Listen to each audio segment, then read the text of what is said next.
کوئی شرابی ہے، کوئی زانی ہے، کوئی قاتل ہے، کوئی ماں باپ کا نافرمان ہے، کوئی مشرک ہے، کوئی متکبر ہے، کوئی سود خور ہے، کوئی رشوت خور ہے، ایک دفعہ آج کہہ دے، کل کی رات کہہ دے گا کہ یا اللہ میری توبہ، تو اللہ کی قسم اگر اس کے گناہ زمین سے لے کر آسمان کی چھت تک بھی ہوں گے نا، تو ایک آدھے بول پر یا اللہ معاف کر، اللہ سارے معاف فرما دے۔ عائشہ، جتنی بنو کلب کی بھیڑ بکریوں کے جسم پر بال ہیں، ان بالوں کی تعداد کے برابر اللہ تعالیٰ اپنے بندوں کو مغفرت فرماتا ہے، جہنم سے خلاصی فرماتا ہے۔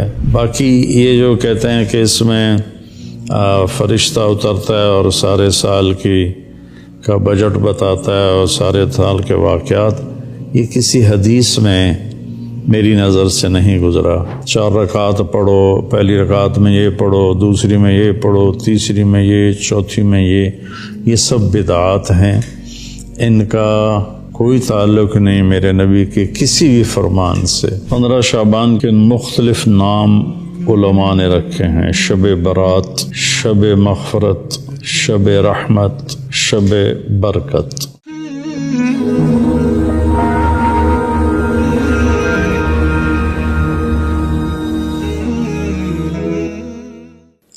پندرہ شعبان کے مختلف نام علماء نے رکھے ہیں: شب برات، شب مغفرت، شب رحمت، شب برکت۔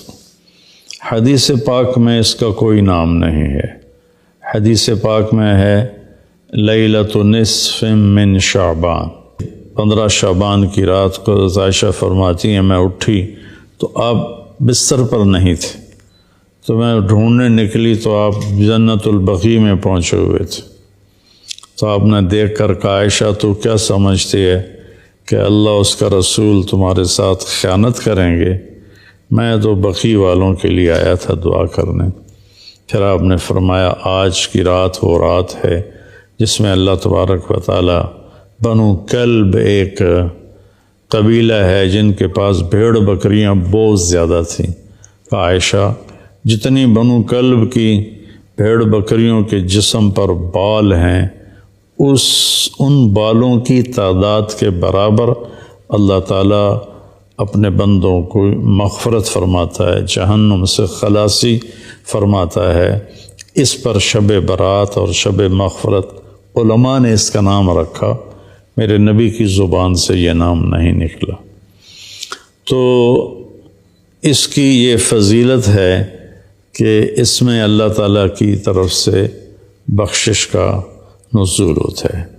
باقی یہ جو کہتے ہیں کہ اس میں فرشتہ اترتا ہے اور سارے سال کا بجٹ بتاتا ہے اور سارے سال کے واقعات، یہ کسی حدیث میں میری نظر سے نہیں گزرا۔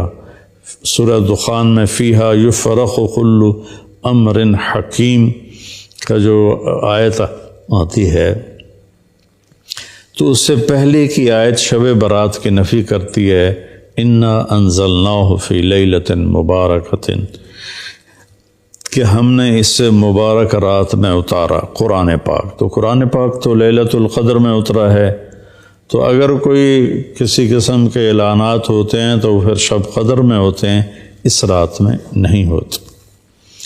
دوسرا یہ ہے کہ اس کے روزے اور بندگی کے بارے میں، شب قدر کی اللہ کے واسطے میری بات دھیان سے سنو، اللہ کی قسم کوئی خاص عبادت میرے نبی نے نہیں بتائی، لیلۃ القدر کی کوئی خاص عبادت میرے نبی نے نہیں فرمائی۔ حضرت عائشہ رضی اللہ عنہ نے پوچھا یا رسول اللہ اگر مجھے لیلۃ القدر نصیب ہو تو میں کیا کروں؟ کہا یہ دعا پڑھو، اللہم انک عفو تحب العفو فاعف عنی، اللہ تو معاف کرنے والا ہے، معافی کو پسند فرماتا ہے، مجھے معاف فرما۔ تو میرے نبی کی عبادت وہی 11 رکعت تہجد کے نوافل تھے، چاہے وہ شب قدر تھی، چاہے وہ شب برات تھی، چاہے وہ شب جمعہ تھی۔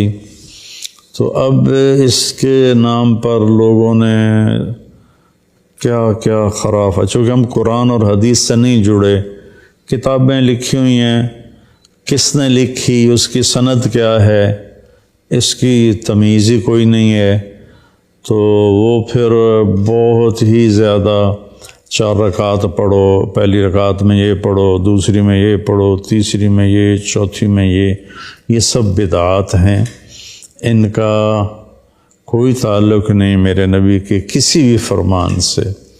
میرے نبی نے صرف عبادت کا فرمایا ہے، عبادت، تو شب قدر میں بھی کوئی خاص عمل نہیں۔ اور دوسری بات یہ کہ اگر آپ نے عبادت کرنی ہے تو مسجد نہیں گھر، مسجد نہیں گھر، مسجد نہیں گھر۔ میرے نبی نفلی بندگی گھر میں ادا فرماتے تھے۔ اب شب برات میں صلاۃ تسبیح کی جماعت ہو رہی ہوتی ہے، یہ کتنی بڑی نادانی کی بات ہے۔ نفلوں کی تو جماعت ہی نہیں ہوتی، تو یہ صلاۃ تسبیح کی جماعت کروا رہے ہوتے ہیں۔ تو میرے بھائی بہنوں، اس رات میں کوئی بندگی عبادت مخصوص نہیں۔ ہاں، آپ تہجد کے نوافل پڑھیں، ساری رات پڑھیں، آپ قرآن کی تلاوت کریں، ساری رات کریں، آپ اللہ کا ذکر فرمائیں، ساری رات فرمائیں، آپ دعا مانگیں، چاہے ساری رات مانگیں۔ یہ مخصوص اعمال یہ ہیں: نماز، تلاوت، ذکر اور دعا، اور آنسوؤں کے ساتھ۔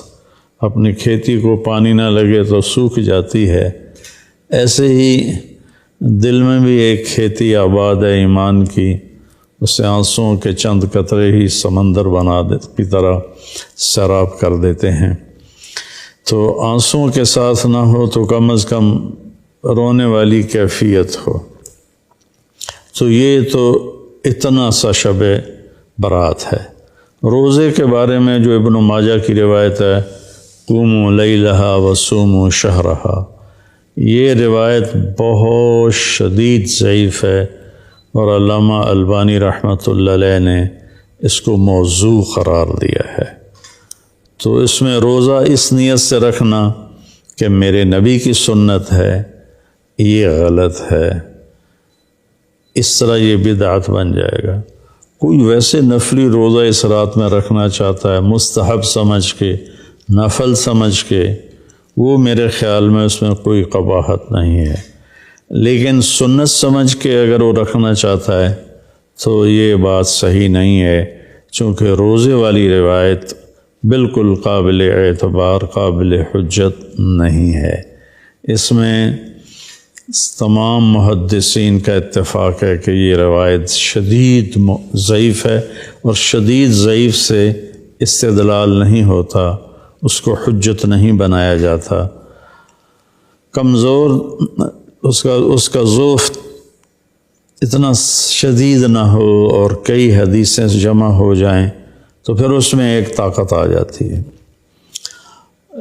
تو اپنے آپ کو جوڑو اللہ کے قرآن کے ساتھ، اللہ کے نبی کی حدیث کے ساتھ۔ صحیح حدیث آپ کا ماخذ ہوگا تو آپ کو آسانی ہوگی کرنے میں۔ تو اصل میں عبادات میں اعتدال ہے۔ شاید ہی کوئی رات میرے نبی ساری رات جاگے ہوں، شاید، اور شاید ہی کبھی آپ نے مسلسل، اس میں تو میں پورے یقین سے کہہ سکتا ہوں کہ آپ نے زندگی میں ایک دفعہ بھی عشاء کے وضو سے فجر کی نماز نہیں ادا فرمائی۔ بعد میں ایک رہبانیت کا ٹچ آیا کہ بندگی میں بہت زیادہ زیادتی اور اپنے نفس کشی میں راہبوں جیسی تھوڑی تھوڑی جھلک۔ نبی کی زندگی پڑھو، آپ کو پتہ چلے گا زندگی ہے کیا۔ قرآن پڑھو، آپ کو پتہ چلے گا اللہ چاہتا کیا ہے۔ اللہ تعالیٰ اس رات کی رحمتیں برکتیں ہمیں نصیب فرمائے۔ اصل میں اللہ نے بخشش کے بہانے رکھے ہیں، کوئی شرابی ہے، کوئی زانی ہے، کوئی قاتل ہے، کوئی ماں باپ کا نافرمان ہے، کوئی مشرک ہے، کوئی متکبر ہے، کوئی سود خور ہے، کوئی رشوت خور ہے، ایک دفعہ آج کہہ دے، کل کی رات کہہ دے گا کہ یا اللہ میری توبہ، تو اللہ کی قسم اگر اس کے گناہ زمین سے لے کر آسمان کی چھت تک بھی ہوں گے نا، تو ایک آدھے بول پر یا اللہ معاف کر، اللہ سارے معاف فرما دے۔ سبحان اللہ۔ آگے جملہ بڑا خوبصورت ہے، ولا بالے، اس میں تکبر ہے، ولا بالے، ہمیں کسی چیز کی کوئی پرواہ نہیں، تو کسی نافرمان کو حقیر نہ جانو، اور کبھی اپنی نیکی پہ تکبر نہ کرو۔ اور ایک جرم اور بھی ہے جو میں کہتے 30 سال ہو گئے، فرقہ واریت سے توبہ کرو، اپنے فرقے پہ جمے رہو، لیکن دوسروں سے نفرت، سلام بھی نہ کرنا، جنازہ بھی نہ پڑھنا، حرم شریف میں جا کر بھی نمازیں نہ پڑھنا، اللہ کے واسطے آج بہت اویئرنیس ہو چکی ہے، تو مہربانی کرو، امت بنو، محبت کرو، ایک دوسرے سے ملو جلو، ہم امت بن کے چلیں، اختلاف رائے کے فیصلے آخرت میں ہو جائیں گے۔ قل کل یعمل علی شاکلتہ فربکم اعلم بمن هو اہدی سبیلا۔ ایسی اس میں جو دیگیں چڑھائی جاتی ہیں، خیرات کی جاتی ہے، یہ بھی بدعت، سنت سمجھ کے کوئی کرے گا تو بدعت ہے، ویسے فی سبیل اللہ کوئی دیکھ کرنا چاہتا ہے تو ٹھیک ہے۔ اللہ تعالی ہمیں عمل کی توفیق بخشے۔